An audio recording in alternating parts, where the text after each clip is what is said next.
بسم اللہ الرحمن الرحیم۔ السلام علیکم پیارے دوستو، سیرت النبی صلی اللہ علیہ وآلہ وسلم کو سمجھنے کے لیے ضروری ہے کہ کچھ نہ کچھ رسول کریم صلی اللہ علیہ وآلہ وسلم کے آباء و اجداد کی زندگیوں کے بارے میں بھی ہم علم رکھیں۔ آپ صلی اللہ علیہ وآلہ وسلم کے دادا کون تھے، ان کے کون سے مشہور کارنامے ہیں اور ان کا اصل نام کیا تھا، اور اس کے بعد بات کریں گے زمزم کے کنویں کی۔ حضرت ابراہیم علیہ السلام کے بیٹے حضرت اسماعیل علیہ السلام کے 12 بیٹے تھے۔ ان کی نسل اس قدر ہوئی کہ مکہ مکرمہ میں نہ سما سکی اور پورے حجاز میں پھیل گئی۔ ان کے ایک بیٹے کیدار کی اولاد میں عدنان ہوئے۔ عدنان کے بعد ماد اور پوتے کا نام نزار تھا۔ نزار کے 4 بیٹے تھے، ان میں سے ایک کا نام مضر تھا۔ مضر کی نسل سے قریش بن مالک پیدا ہوئے، یہ فیر بن مالک بھی کہلائے۔ قریش کی اولاد بہت ہوئی، ان کی اولاد مختلف قبیلوں میں بٹ گئی۔ ان کی اولاد سے کسا نے اقتدار حاصل کیا۔ کسا کے آگے 3 بیٹے ہوئے، ان میں سے ایک عبد مناف تھے، جن کی اگلی نسل میں ہاشم پیدا ہوئے۔ ہاشم نے مدینے کے ایک سردار کی لڑکی سے شادی کی۔ ان کے یہاں ایک لڑکا پیدا ہوا، ان کا نام شیبہ رکھا گیا۔ یہ پیدا ہی ہوا تھا کہ ہاشم کا انتقال ہو گیا۔ ان کے بھائی مطلب مکہ کے حاکم ہوئے۔ ہاشم کا بیٹا مدینہ منورہ میں پرورش پاتا رہا۔ جب مطلب کو معلوم ہو گیا کہ وہ جوان ہو گیا ہے تو بھتیجے کو لینے کے لیے خود مدینہ گئے۔ اسے لے کر مکہ مکرمہ پہنچے تو لوگوں نے خیال کیا یہ نوجوان ان کا غلام ہے۔ مطلب نے لوگوں کو بتایا یہ ہاشم کا بیٹا اور میرا بھتیجا ہے۔ اس کے باوجود لوگوں نے اسے مطلب کا غلام ہی کہنا شروع کر دیا۔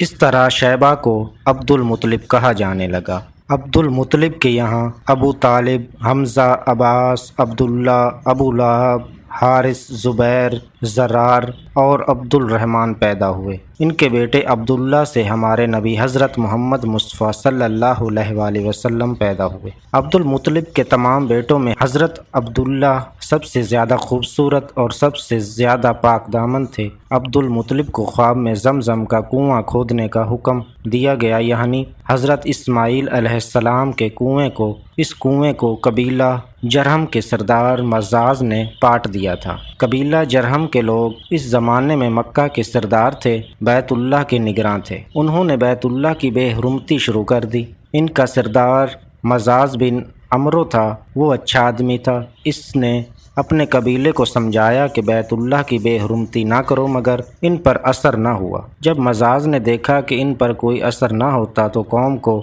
اس کے حال پر چھوڑ کر وہاں سے جانے کا فیصلہ کیا۔ اس نے تمام مال و دولت، تلواریں اور زریں وغیرہ خانہ کعبہ سے نکال کر زمزم کے کنویں میں ڈالی اور مٹی سے اس کو پاٹ دیا۔ کنواں اس سے پہلے ہی خشک ہو چکا تھا، اب اس کا نام و نشان مٹ گیا۔ مدتوں سے یہ کنواں بند پڑا رہا۔ اس کے بعد بنو خزاع نے بنو جرہم کو وہاں سے مار بھگایا۔ بنو جرح اور کسا کی سرداری کا زمانہ اسی حالت میں گزرا، کنواں بند رہا، یہاں تک کہ کسا کے بعد عبد المطلب کا زمانہ آ گیا۔ انہوں نے خواب دیکھا۔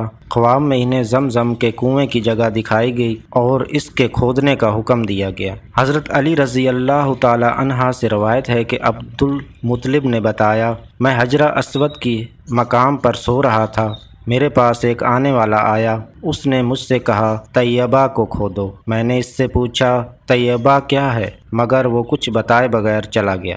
دوسری طرف رات پھر خواب میں وہی شخص آیا، کہنے لگا برہ کو کھودو۔ میں نے پوچھا برہ کیا ہے، وہ کچھ بتائے بغیر چلا گیا۔ تیسری رات میں اپنے بستر پر سو رہا تھا کہ پھر وہی شخص خواب میں آیا، اس نے کہا مظنونہ کھودو۔ میں نے پوچھا مظنونہ کیا ہے، وہ بتائے بغیر چلا گیا۔ اس سے اگلی رات میں پھر بستر پر سو رہا تھا کہ وہی شخص پھر آیا اور بولا زمزم کھودو۔ میں نے اس سے پوچھا زمزم کیا ہے، اس بار اس نے کہا زمزم وہ ہے جس کا پانی کبھی ختم نہیں ہوتا اور حاجیوں کے بڑے بڑے مجمعوں کو سیراب کرتا ہے۔ عبد المطلب کہتے ہیں میں نے اس سے پوچھا یہ کنواں کس جگہ ہے، اس نے بتایا جہاں گندگی اور خون پڑا ہے اور کوا ٹھونگے مار رہا ہے۔ دوسرے دن عبد المطلب اپنے بیٹے حارث کے ساتھ وہاں گئے۔ اس وقت ان کے یہاں یہی ایک لڑکا تھا۔ انہوں نے دیکھا وہاں گندگی اور خون پڑا تھا اور ایک کوا ٹھونگے مار رہا تھا۔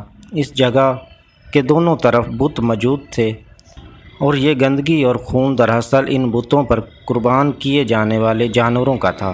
پوری نشانی مل گئی تو عبد المطلب کدال لے آئے اور کھدائی کے لیے تیار ہو گئے، لیکن اس وقت قریش وہاں آ پہنچے۔ انہوں نے کہا، اللہ کی قسم، ہم تمہیں یہاں کھدائی نہیں کرنے دیں گے۔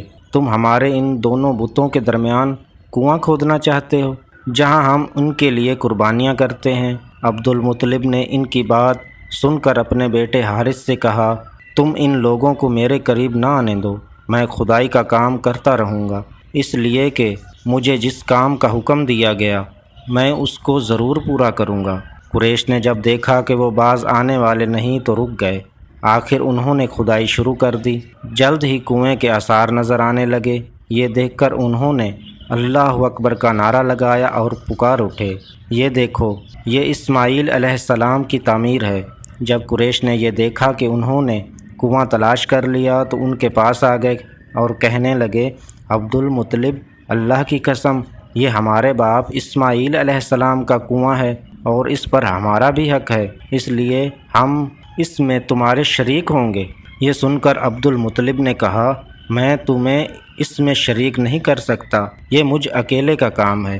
اس پر قریش نے کہا، تب پھر اس معاملے میں ہم تم سے جھگڑا کریں گے۔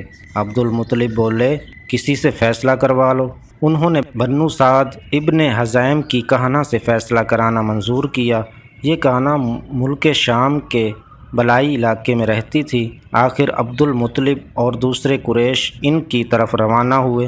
عبد المطلب کے ساتھ عبد مناف کے لوگوں کی ایک جماعت تھی، جبکہ دیگر قبائل قریش کی بھی ایک جماعت ساتھ تھی۔ اس زمانے میں ملک حجاز اور شام کے درمیان ایک بیاں میدان تھا، وہاں کہیں پانی نہیں تھا۔ اس میدان میں ان کا پانی ختم ہو گیا۔ سب لوگ پیاس سے بے حال ہو گئے، یہاں تک کہ انہیں اپنی موت کا یقین ہو گیا۔ انہوں نے قریش کے دوسرے لوگوں سے پانی مانگا، لیکن انہوں نے پانی دینے سے انکار کر دیا۔ اب انہوں نے ادھر ادھر پانی تلاش کرنے کا ارادہ کیا۔ عبد المطلب اٹھ کر اپنی سواری کے پاس آئے۔ جو ہی ان کی سواری اٹھی، ان کے پاؤں کے نیچے سے پانی کا چشمہ ابل پڑا۔ انہوں نے پانی کو دیکھ کر اللہ اکبر کا نعرہ لگایا۔ پھر عبد المطلب سواری سے اتر آئے۔ سب نے خوب سیر ہو کر پانی پیا اور اپنے مشیزے بھر لیے۔ اب انہوں نے قریش کی دوسری جماعت سے کہا، آؤ تم بھی سیر ہو کر پانی پی لو۔ اب وہ بھی آ گئے اور خوب پانی پیا۔ پانی پینے کے بعد وہ بولے، اللہ کی قسم، اے عبد المطلب، یہ تو تمہارے حق میں فیصلہ ہو گیا۔ اب ہم زمزم کے بارے میں تم سے کبھی جھگڑا نہیں کریں گے۔ جس ذات نے تمہیں اس بیاباں میں سیراب کیا، وہی ذات تمہیں زمزم سے بھی سیراب کرے، اس لیے یہیں سے واپس چلو۔ اس طرح قریش نے جان لیا کہ اللہ تعالیٰ عبد المطلب پر مہربان ہے، لہٰذا ان سے جھگڑنا بے سود ہے اور کہنا کے پاس جانے کا کوئی فائدہ نہیں۔ چنانچہ سب لوگ واپس لوٹے۔ واپس آ کر عبد المطلب نے پھر کنویں کی کھدائی شروع کی۔ ابھی تھوڑی سی کھدائی کی ہوگی کہ مال و دولت، تلواریں اور زریں نکل آئی۔ ان میں سونا اور چاندی وغیرہ بھی تھی۔ یہ مال و دولت دیکھ کر قریش کے لوگوں کو لالچ نے آ گھیرا۔ انہوں نے عبد المطلب سے کہا، عبد المطلب، اس میں ہمارا بھی حصہ ہے۔ ان کی بات سن کر عبد المطلب نے کہا، نہیں، اس میں تمہارا کوئی حصہ نہیں، تمہیں انصاف کا طریقہ اختیار کرنا چاہیے۔ آؤ پاسو کے تیروں سے کرا ڈالیں۔ انہوں نے ایسا کرنا منظور کر لیا۔ 2 تیر کعبے کے نام سے رکھے گئے، 2 عبد المطلب کے اور 2 قریش کے باقی لوگوں کے نام کے۔ پانسا پھینکا گیا تو مال و دولت کعبہ کے نام نکلا، تلواریں اور زریں عبد المطلب کے نام، اور قریشیوں کے نام کے جو تیر تھے وہ کسی چیز پر نہ نکلے۔ اس طرح فیصلہ ہو گیا۔ عبد المطلب نے کعبے کے دروازے کو سونے سے سجا دیا۔ زمزم کی کھدائی سے پہلے عبد المطلب نے دعا مانگی تھی کہ اے اللہ، اس کی کھدائی کو مجھ پر آسان کر دے، میں اپنا ایک بیٹا تیرے راستے میں ذبح کروں گا۔ پیارے دوستو، منت کے بارے میں آنے والی ویڈیو میں تفصیل سے بات کریں گے۔ اس ویڈیو کا آپ نے انتظار کرنا ہے اور وہ ویڈیو آپ نے لازمی دیکھنی ہے۔ کنواں نکل آیا تو انہیں خواب میں حکم دیا گیا، اپنی منت پوری کرو، یعنی اپنے بیٹے کو ذبح کرو۔ پیارے دوستو، امید کرتا ہوں آپ کو ویڈیو پسند آئی ہوگی۔ اگر پسند آئی ہے تو ویڈیو کو لائک کر دیں اور چینل کو سبسکرائب کر لیں تاکہ سیرت المصطفیٰ کی آنے والی تمام ویڈیو آپ تک پہنچتی رہیں۔